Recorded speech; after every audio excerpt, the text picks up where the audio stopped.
Hello ladies and gentlemen, this is Curt Sassak, president of Winetasters Choice. I'm trying something different with this video. It's going to be a shorter format. Please leave some comments down below and let me know if you like this new format, if you like the shorter video style, okay? Now on to the topic.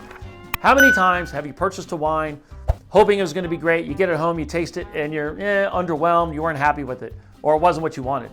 Or how many times have you purchased a wine based on the price or how pretty the label was, you get it home and you weren't really happy with it?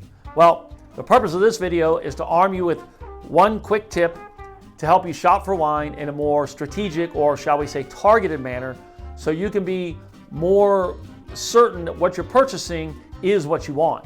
First, a little bit of background. Every wine region in the world is known for making a particular style of wine. All the wines within that region are going to have some of the same overall characteristics. That doesn't mean they're going to taste the same, they won't, but the overall characteristics will be similar.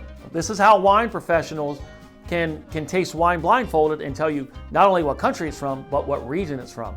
When I took sommelier classes years ago, one of the tests at the final exam was that they had wines wrapped in paper bags.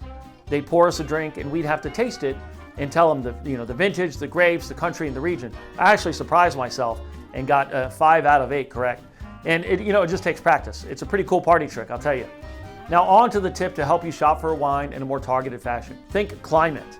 The wine regions located within the warmer climates around the world are known for making wines that are a bit more fruit forward, less acidic, more rich and robust. The wine regions located in the cooler climates around the world are known for making wines with more acidity, less fruit, less robust, basically the opposite of the warmer climate regions. And what are some of the warmer climate wine growing regions around the world? Australia, Argentina, California, the southern parts of Europe, just to name most of South Africa. And what are the colder wine growing regions around the world? Northern Europe, New Zealand, New York State, Washington State, Oregon, and Chile, just to name a few. So when you're shopping for wine, if you want something that's more fruit forward and has less acidity, find a wine from a warmer climate. If you like wine that has more acidity, is less fruit forward, and maybe not quite as rich and robust, shop for a wine from a cooler region around the world. Thank you for watching. Please like and subscribe if you don't mind, and also leave a comment. Do you like this shorter video format? And in addition, I take requests. So if there's anything you want me to cover related to adult beverages, please put it in the comments. I'll be happy to do a video on it. Take care.